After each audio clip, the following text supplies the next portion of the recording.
नमस्कार, जय हिंद, वंदे मातरम। दोस्तों बहुत बहुत स्वागत है आप सभी अभ्यर्थियों का आपके अपने YouTube चैनल एग्जाम ट्रिकी में। दोस्तों इस वीडियो में हम बात करने वाले हैं डीएड स्पेशल एजुकेशन के प्रैक्टिकल के पोर्शन पर, यानी कि आपकी कितनी फाइल्स बनेंगी, कहां से एग्जामिनर आपसे प्रश्न पूछेगा और दोस्तों किस किस प्रकार के आपसे प्रश्न पूछे जाएंगे, यानी कि किस कॉपी से सबसे ज़्यादा प्रश्न उठेंगे। अगर प्रैक्टिकल के पोर्शन में आपसे बात करेगा तो किस सेगमेंट से सबसे ज़्यादा बात करेगा। साथ ही साथ बहुत ही महत्वपूर्ण चीज़ें, जो भी चीज़ें इस वीडियो से छूट जाएंगी वो मैं आपको दूसरी वीडियो में प्रोवाइड करा दूंगा, यानी कि जो सेकंड वीडियो बनेगी, मोस्ट इंपॉर्टेंट दोनों वीडियोस हैं आपके प्रैक्टिकल एग्जाम्स के लिए। और मैं वादा करता हूं, इस चीज़ का दावा करता हूं कि जो प्रश्न यहां पर मैं आपको बताऊंगा आपको उन्हीं प्रश्नों में से प्रश्न देखने को मिलेंगे, उससे बाहर आपको प्रश्न देखने को नहीं मिलेंगे। तो दोस्तों वीडियो अगर अच्छी लगे तो वीडियो को लाइक कर दीजिएगा, और जितने भी हमारे भाई बहन चैनल पर पहली बार विजिट कर रहे हैं, चैनल अगर आपको अच्छा लगता है तो चैनल को सब्सक्राइब कर लीजिएगा। और दोस्तों सब्सक्राइब करने के बाद में बेल आइकन प्रेस कर लीजिएगा, ऑल का ऑप्शन वहां पर होगा, क्योंकि जितनी भी हमारी लेटेस्ट वीडियोस हैं अगर आप ऑल का ऑप्शन प्रेस करेंगे उनकी नोटिफिकेशन आप तक पहुंचती रहेगी और आप लोग उन वीडियोस को देखते रहेंगे। टेलीग्राम ग्रुप से जुड़ जाइएगा, लिंक आपको डिस्क्रिप्शन बॉक्स में दे दिया गया है, वहां से आप हमारे टेलीग्राम ग्रुप से जुड़ सकते हैं, या टेलीग्राम पर जाकर के exam tricky for special education आप सर्च कर लेंगे, हमारा चैनल आपको मिल जाएगा, लोगो आपको ऐसा लगा मिल जाएगा। तो दोस्तों जान लेते हैं आपके प्रैक्टिकल में किस प्रकार से प्रश्न पूछे जाएंगे और कौन कौन से प्रश्न आपके आएंगे। सबसे पहले हम फाइल्स पर बात कर लेते हैं, जो आपकी प्रैक्टिकल की फाइल्स हैं वो कितनी होंगी। तो यहां पर आपके सामने दिया गया है प्रैक्टिकल्स की फाइल्स के लिए। पहली फाइल आपकी है assessment and individualized education program. और उससे पहले एक महत्वपूर्ण चीज दो, बिल्कुल दोस्तों आप लोगों ने एक साल पढ़ा और एक साल में आपने कितने सब्जेक्ट, 6 सब्जेक्ट पढ़े। एक साल में आपने कितने, 6 सब्जेक्ट पढ़े, और उन 6 सब्जेक्ट के आपको नाम याद होने चाहिए। एग्जामिनर बहुत पूछता है कि आपने जो 6 सब्जेक्ट पढ़े हैं उनके आपको नाम याद होने चाहिए। पहला आपका सब्जेक्ट है दोस्तों इंट्रोडक्शन टू डिसेबिलिटी का, दूसरा आपका ह्यूमन ग्रोथ का, तीसरा सब्जेक्ट आपका है educational assessment teaching strategies and material development का, चौथा सब्जेक्ट आपका है training adaptive skills and functional academics का, पांचवा सब्जेक्ट आपका है थेरेपिटिक्स का यानी कि थेरेपी का, और लास्ट सब्जेक्ट आपका है एजुकेशनल असेसमेंट यानी कि शैक्षिक मनोविज्ञान। तो ये 6 सब्जेक्ट आप लोगों ने एक साल में पढ़े हैं। दूसरी बात यह है कि आपने फाइल्स कौन कौन सी तैयार की, यानी कि आप जब एग्जामिनर के पास गए तुरंत वो पूछेगा कि आपने यहाँ पर कौन कौन सी फाइल मुझे सबमिट की है, तो आप बताएंगे कि हमने एक आईपी की फाइल बनाई है। फर्स्ट सेमेस्टर में हमने एक आईपी की फाइल बनाई है, जहां पर हमने बात किस पर की है, एक माइल्ड केस पर बात की है, यानी कि जो मानसिक मंदिता का माइल्ड लेवल होता है। और तुरंत आपसे पूछेगा दोस्तों कि मानसिक मंदिता का माइल्ड लेवल का आईक्यू कितना होता है। यह प्रश्न आपसे तुरंत उठ जाएगा, इसीलिए याद रखिएगा दोस्तों, जो आपका फर्स्ट पेपर है इंट्रोडक्शन टू डिसेबिलिटी और जो आपका सेकंड पेपर यानी कि educational assessment teaching strategies and material development का है, इन 2 कॉपीज को बहुत ही अच्छी तरीके से पढ़ लीजिएगा। आपसे पूछ देगा कि माइल्ड का आपका जो आईक्यू लेवल होता है वो कितना होता है, मॉडरेट का आईक्यू लेवल कितना होता है, सीवियर का कितना होता है, प्रोफाउंड का कितना होता है। आप लोगों ने सबने पढ़ रखा होगा, आप लोगों के पेपर आने वाले हैं। तो दोस्तों प्रश्न पहला आपसे ये बनेगा। चलिए ठीक है, यहां से आपका हो गया। अब बात करेगा अच्छा असेसमेंट यानी कि आकलन। आकलन क्या होता है? जैसे ही आप आकलन की बात करोगे तो तुरंत कहेगा आकलन क्या होता है, तो आप लोग बताएंगे आकलन क्या होता है। और आकलन बताने के लिए क्या कहेंगे आप? आकलन से तात्पर्य सूचनाओं को एकत्रित करना, यानी कि हमने जिस बच्चे को देखा, जिस भी बालक को देखा, उसकी सूचनाओं को एकत्रित करेंगे। उसकी पृष्ठभूमि क्या है, वो कितना जानता है, पढ़ने में कैसा है, सारी चीजें हम उसको एकत्रित करेंगे। उसके अंदर समस्या क्या है, अच्छाई क्या है। आकलन में हम सभी चीजों को देखते हैं। कि जो समस्या है उसको हम कैसे उसका निदान कर सकते हैं। तो दोस्तों आकलन से तात्पर्य सूचनाओं को एकत्रित करना, उसका विश्लेषण करना और फिर व्यक्ति को निर्देशन व परामर्श देना, ये होता है आपका आकलन। तो याद रखिएगा आकलन क्या होता है। आकलन होता है सूचनाओं को एकत्रित करना, उसका विश्लेषण करना और फिर विश्लेषण करने के बाद में व्यक्ति को जो निदान देने हैं, जो परामर्श देने हैं वो देना, यह आपका होता है आकलन। अब हम बात कर लेते हैं दोस्तों आपसे क्या पूछ सकता है। तो यहां पर आपसे पूछेगा आपने जो आईपी बनाई है तो आईपी का फुल फॉर्म क्या होता है। फुल फॉर्म सभी लोग देख लीजिएगा, आईईपी का फुल फॉर्म क्या होता है। तो तुरंत आप बताएंगे, सामने लिखा हुआ है इंडिविजुअलाइज्ड एजुकेशन प्रोग्राम, ये होता है आपका आईईपी का फुल फॉर्म। चलिए इतना हो गया।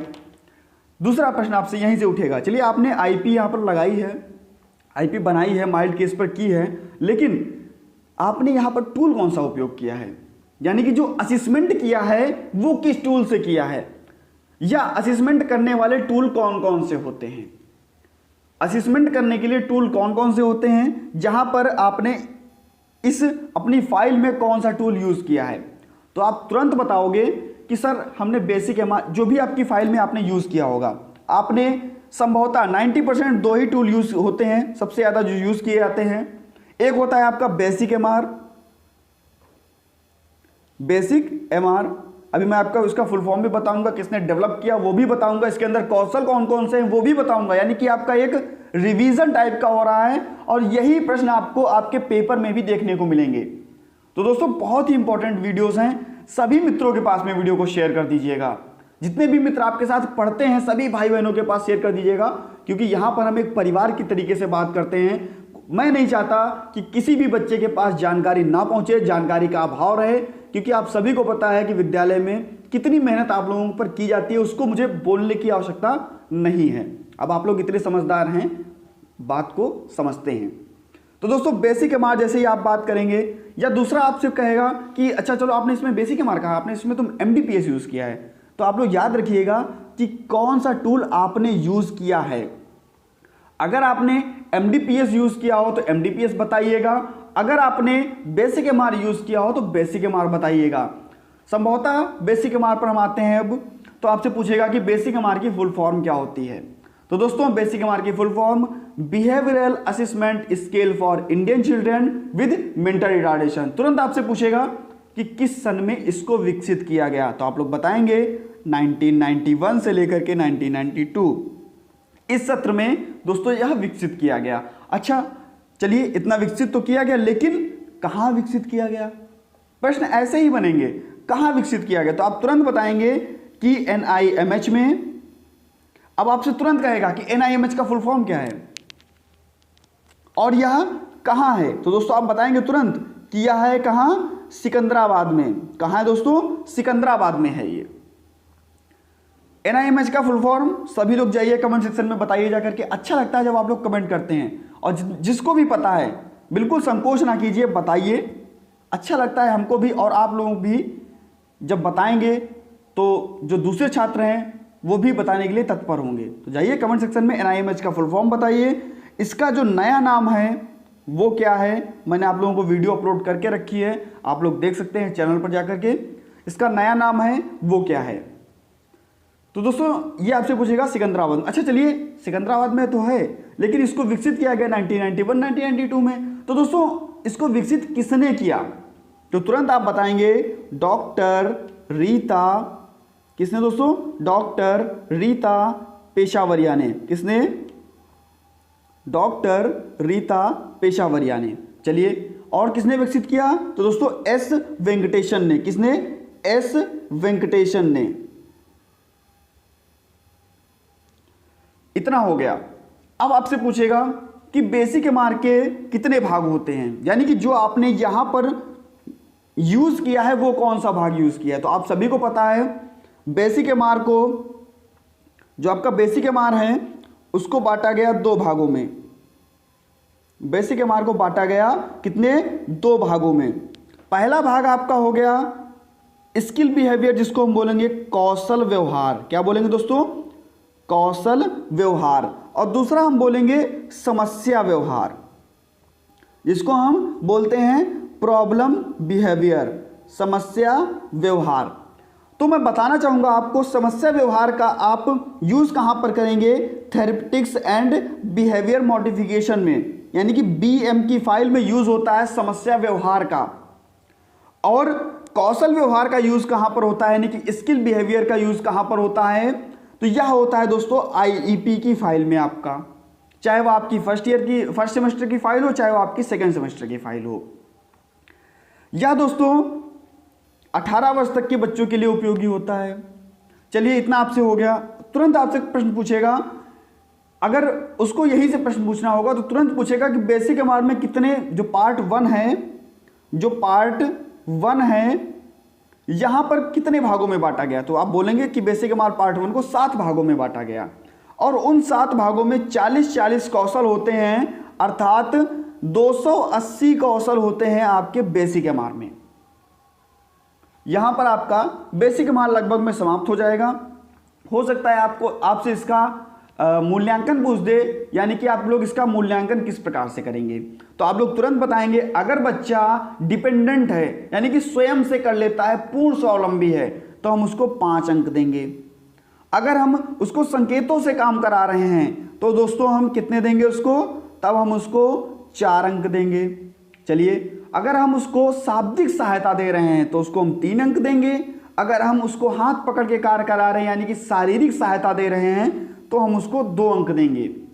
अगर बच्चा पूर्ण आश्रित है तो हम उसको 1 अंक देंगे, और ऐसा कोई प्रश्न जो बच्चे पर लागू ही नहीं होता तो वहां पर उसको 0 अंक दिए जाएंगे। तो इतना आप लोग समझ गए हैं। चलिए, जिसने बेसिक एमआर लगाया होगा वो बेसिक एमआर बता देगा। और याद रखिएगा किस बच्चे पर आपने आईपी की, आपकी फाइल आप लोग खोलिएगा, जिस बच्चे पर आपने आईपी की है आपको वहां पर दिख जाएगा। गोल्स आपने कौन कौन से लिए थे, यानी कि गामा कौशल के अंतर्गत आपने गोल लिया, या भाषा के अंतर्गत गोल लिया, आपने पढ़ना लिखना के अंतर्गत गोल लिया, कितने गोल लिए। संभवतः सभी ने 3 गोल्स लिए होंगे, एक बच्चे पर 3 गोल्स सभी ने लिए होंगे। दोस्तों ये आपका हो गया इस फाइल से। अब अगर एमडीपीएस की बात कर लेते हैं, जिस बच्चे ने एमडीपीएस लगाया होगा उस पर भी यही चीज अप्लाई होती है। कहाँ विकसित किया गया, कब विकसित किया गया, किसने विकसित किया। दोस्तों प्रोफेसर जयचंद्रन टी बिमला ने विकसित किया। एमडीपीएस का फुल फॉर्म हर बार पेपर में पूछा जाता है, मद्रास डेवलपमेंटल प्रोग्रामिंग सिस्टम। कुल यहाँ पर दोस्तों 18 क्षेत्र होते हैं, कुल 18 क्षेत्र होते हैं, और यह एक CRT यानी कि क्राइटेरियन रिफरेंस टेस्ट होता है। 18 क्षेत्र होते हैं और प्रत्येक क्षेत्र में 20-20 क्वेश्चन होते हैं, अर्थात यहां पर हम कह सकते हैं कि 360 प्रश्न आपको पूरे एमडीपीएस के अंतर्गत देखने को मिलेंगे। और उनमें से आपके जो कौशल होते हैं, सूक्ष्म गामा कौशल, स्थूल खाते समय की क्रियाएं हो जाएंगी, आपके कपड़े पहनने की समय की क्रियाएं हो जाएंगी, लिखना पढ़ना, अंक, समय, पैसा, घरेलू कार्य, फुर्सत के कार्य और श्रृंगार संबंधी आपका हो जाएगा, जकलाने वाली भाषाएं हो जाएंगी, व्यवहारिक क्रिया हो जाएगी। इस प्रकार से इसका मूल्यांकन देख लीजिए, मोस्ट इंपॉर्टेंट इसका मूल्यांकन। ये सब आपका रिवीजन चल रहा है, आप सभी ने पढ़ रखा होगा और यहीं से आपके प्रश्न बनेंगे। तो दोस्तों मूल्यांकन में आपका अगर बच्चा कर लेता है, जो भी काम उसको दिया जाता है तो कर लेता है, तो उसको ए देंगे। और फॉर्मेट जो आपको मिलेगा तो ए को हम किससे, नीले रंग से रंगेंगे। किससे दोस्तों, नीले रंग से। और बच्चा अगर नहीं कर पाता है तो उसको हम बी देंगे और उसको हम रेड कलर से लिखेंगे, यानी कि लाल कलर से लिखेंगे। तो इतना आपका बेसिक एमआर और एमडीपीएस से हो गया, जो कि आपका यहां पर उपयोगी था। कौन कौन से गोल्स आपने लिए, आप लोग अपनी फाइल्स खोलेंगे, वहां पर आपको देखने को मिल जाएगा। किस बच्चे पर गोल लिया ये आपको देखने को मिल जाएगा। बात कर लेते हैं दूसरी फाइल पर, यानी कि दूसरी फाइल आपके सामने है जो कि दी गई है ग्रुप टीचिंग की। अब आप बताएंगे कि ग्रुप टीचिंग में क्लास में कितने बच्चे होने चाहिए, यानी कि एक टीचर पर कितने स्टूडेंट्स होने चाहिए, 8 स्टूडेंट्स, 7 से 8 स्टूडेंट्स होने चाहिए ग्रुप टीचिंग कराते समय। वहां पर जो एज का निर्धारण होगा, आप सभी ने ग्रुप टीचिंग कराई होगी, और जो वहां पर आयु का निर्धारण आप करते थे वो किस चेकलिस्ट से करते थे, तो आप तुरंत बताएंगे कि FACP से करते थे।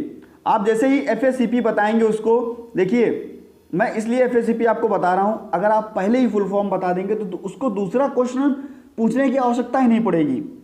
आप तुरंत बोलेंगे आप लोग आयु का निर्धारण कहां से करते थे, तो आप बताएंगे FACP से। तुरंत उसके मन में सवाल उठेगा, लगता है बच्चे को FACP का फुल फॉर्म नहीं पता है, तुरंत आपसे पूछेगा FACP का फुल फॉर्म बताइए, तो आप लोग तुरंत बताएंगे functional assessment checklist for programming, यानी कि कार्यात्मक आकलन जांच कार्यक्रम। ठीक, तो ये आपकी फुल फॉर्म हो गई।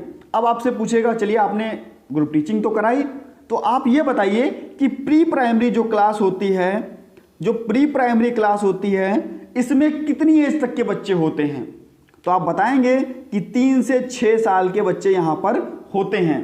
तुरंत आपसे पूछ लेगा दूसरा प्रश्न, मान लीजिए कि प्री प्राइमरी में बच्चा 80% जो अंक है वो अचीव नहीं करता है, तो क्या करेंगे, तो आप तुरंत बताएंगे कि प्री प्राइमरी से हम बच्चे को अगर 80% नहीं अचीव करता है, अगर 80% अचीव कर लेता है तो उसको हम प्राइमरी में ले जाएंगे, और अगर नहीं कर पाता है तो उसको हम प्राइमरी सेकंड में ले जाएंगे, और जहां पर उसकी आयु होगी 9 से 14 वर्ष की। तुरंत पूछेगा आपका प्री वोकेशनल, यानी कि व्यवसायिक पूर्व व्यवसायिक की बात होगी। दोस्तों प्री वोकेशनल क्या, पूर्व व्यवसायिक की बात होगी।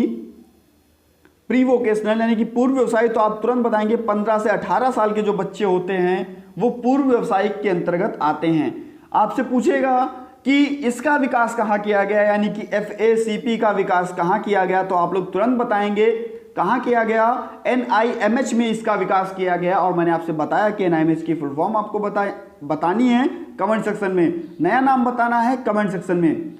और किसने किया, तो आप बताएंगे तुरंत FACP जयंती नारायण जी ने इसको विकसित किया। और यहां पर दोस्तों 5 कौशलों की बात होती है, 5 कौशलों की बात होती है, व्यक्तिगत कौशल, सामाजिक कौशल, शैक्षणिक कौशल, मनोरंजनात्मक कौशल और व्यावसायिक कौशल। अगर आप लोगों को ये टूल्स बहुत ही डीपली पढ़ने हैं तो बताइएगा कि किस प्रकार से आप लोग, कौन सा जो आपका असेसमेंट टूल है वो आप सही से पढ़ना चाहते हैं, अच्छे से पढ़ना चाहते हैं, तो आपको वो टूल पढ़ा दिया जाएगा। बाकी काफ़ी सारी वीडियोस मैंने अपलोड पहले से कर रखी हैं। मूल्यांकन, बच्चा अगर फिजिकल उसको शारीरिक सहायता देनी है तो PP लिखते हैं, शाब्दिक सहायता देनी है तो VP लिखते हैं, यानी कि वर्बल प्रॉम्प्ट लिखते हैं, सांकेतिक सहायता देनी है तो जेस्चर प्रॉम्प्ट लिखते हैं, यानी कि GP लिखते हैं। मोस्ट इंपॉर्टेंट फुल फॉर्म मैंने आपसे बताई, कौन कौन सी, बेसिक MR, MDPS, FACP, और इसके बाद में एक फुल फॉर्म आपकी VAPS, यानी कि वोकेशनल असेसमेंट प्रोग्रामिंग सिस्टम। इसके बाद में आपकी CAP, ये भी काफ़ी बार पूछी गई, कम्युनिटी एक्शन प्लान। तो यहाँ पर आपका इतना हो गया। अब हम ग्रुप टीचिंग की बात कर रहे थे, तो मैंने आपसे बताया कि यहाँ पर आपसे पूछेगा कि आपकी एज आपने किस प्रकार से निर्धारित की और कितने बच्चे आपने पढ़ाए। दूसरी चीज आपसे पूछेगा कि आपके जो बच्चे हैं इनको आपने जो या गोल लिया था वो कितने मिनट में आपने इस टास्क को पूरा किया। तो दोस्तों अगर मैं बात करूं माइक्रो टीचिंग की, तो दोस्तों माइक्रो टीचिंग एलन ने दी थी, और यहां पर दोस्तों उन्होंने 36 मिनट बताया था माइक्रो टीचिंग का समय। आप लोगों ने अपनी जो कॉपी होगी वहां पर आप लोगों ने 45 मिनट भी लिखा होगा, वो भी आपका सही होगा। और आपने अगर 36 मिनट लिखा है या 35 मिनट लिखा है तो वो भी आपका सही होगा। चलिए अब हम बात कर लेते हैं दोस्तों। आपसे पूछेगा कि जो आपने, मान लीजिए आपने बच्चे को सिखाया डॉट से डॉट A बनाना, तो आपने यहां पर इसको किस प्रकार से तोड़ा, यानी कि आपने इसका कार्य विश्लेषण कैसे किया। कार्य विश्लेषण होता क्या है आपसे तुरंत पूछेगा। और ऐसे भी पूछ सकता है कि टीचिंग स्ट्रेटजीज क्या होती हैं, यानी कि शिक्षण रणनीतियां क्या होती हैं, शिक्षण रणनीतियां क्या होती हैं। आपने शिक्षण कराया तो आपसे पूछेगा कि शिक्षण रणनीतियां क्या होती हैं, तो आप लोग बताएंगे कि कार्य विश्लेषण शिक्षण रणनीति के अंतर्गत आता है, प्रोत्साहन शिक्षण रणनीति के अंतर्गत आता है, आपका श्रृंखला जो होती है वो भी आपकी सीक्वेंसिंग जिसको बोलते हैं, या प्रतिरूपण जिसको मॉडलिंग बोलते हैं, जिससे हम लोग पीटी कराते हैं बच्चों को मॉडलिंग तरीके से। और ये सब क्या होता है, तो आप बताएंगे सर ये शिक्षण की रणनीतियाँ होती हैं। तो आपसे तुरंत कहेगा कि आपने जो अपना ये ग्रुप टीचिंग कराई, तो यहाँ पर आपने करिकुलर एक्टिविटीज़ की 8 लेसन प्लान कराए और को करिकुलर एक्टिविटीज़ के 8 लेसन प्लान कराए, वो भी फर्स्ट सेमेस्टर में।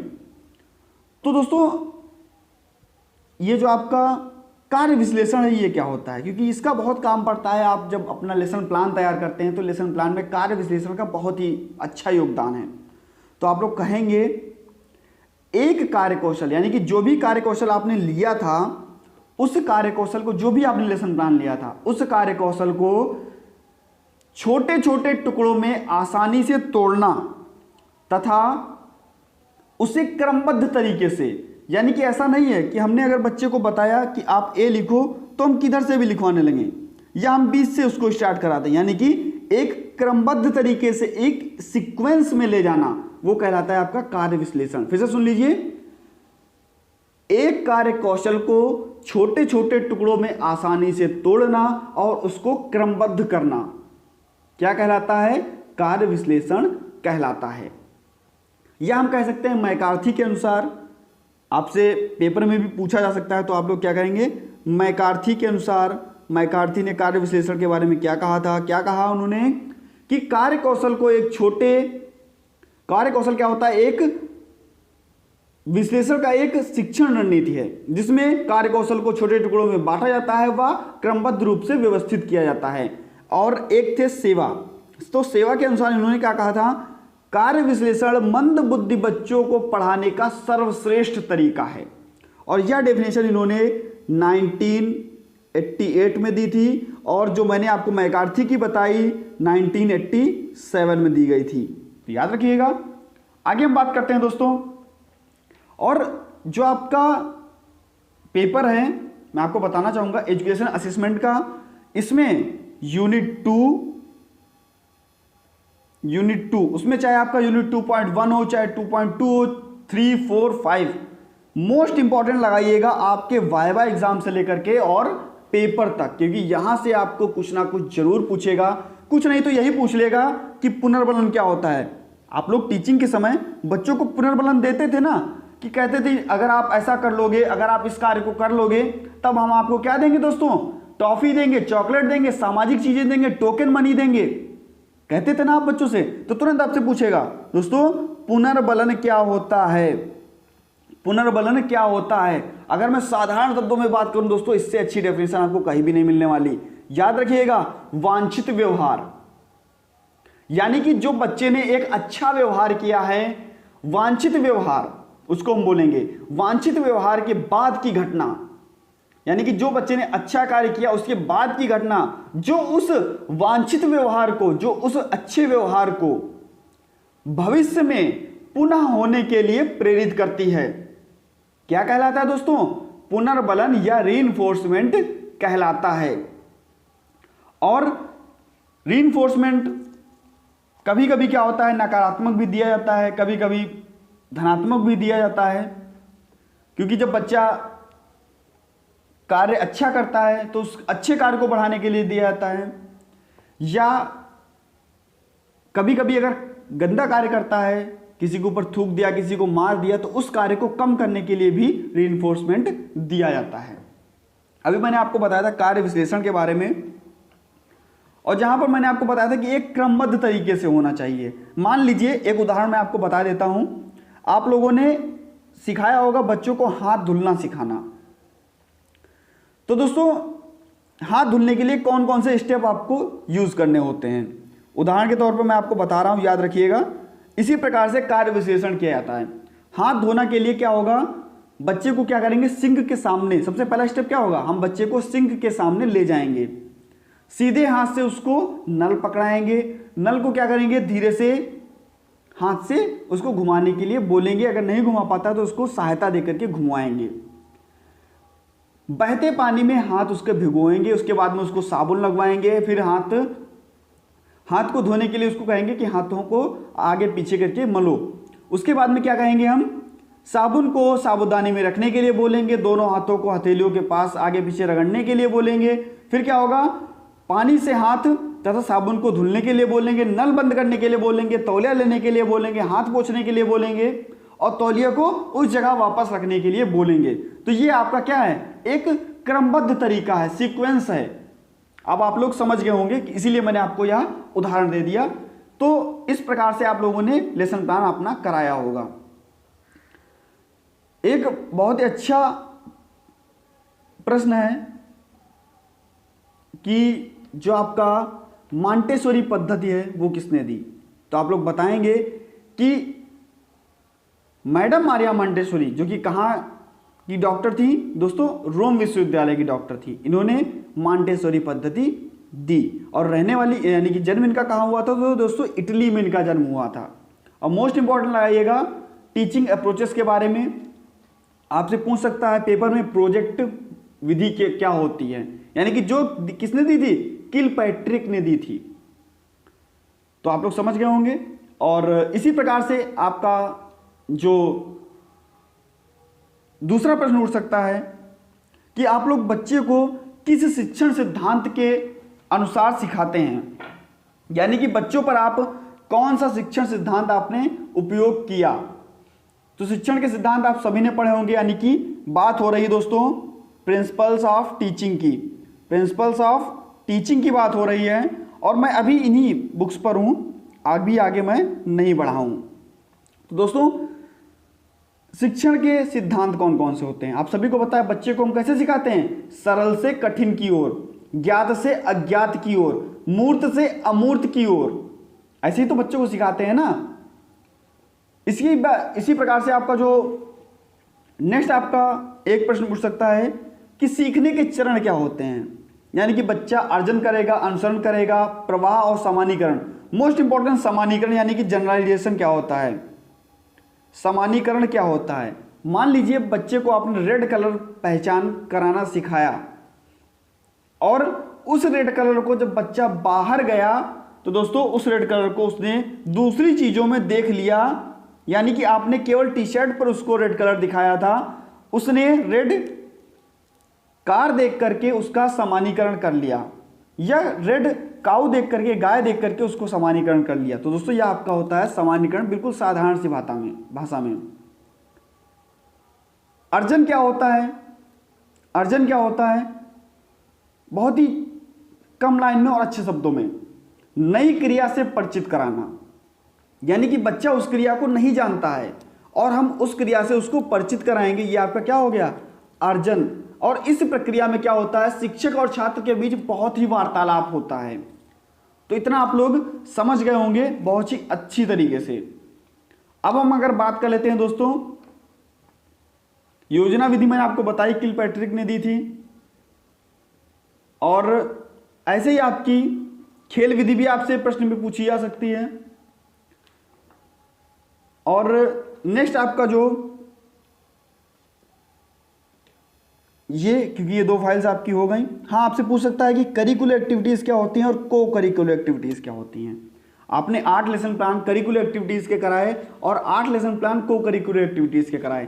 तो दोस्तों को करिकुलर एक्टिविटीज जब आप कराते होंगे तो याद आपको होगा कि आपने को करिकुलर एक्टिविटीज कराई होगी, तो वहां पर आप बच्चों को क्या करते होंगे, कट पेस्ट कराते होंगे, यानी कि पेंसिल और पेन का यूज नहीं कराते होंगे, किसी भी प्रकार से बच्चों को लिखित कार्य नहीं देते होंगे, बच्चों को समूह में रह करके कोई ऐसी क्रिया कराते होंगे जिससे कि बच्चे मनोरंजन उसमें लें, उनको मनोरंजन प्राप्त हो और अच्छे से बिना दिमाग पर जोर डाले उस कार्य को करा लिया जाए एक सिस्टमेटिक ढंग से।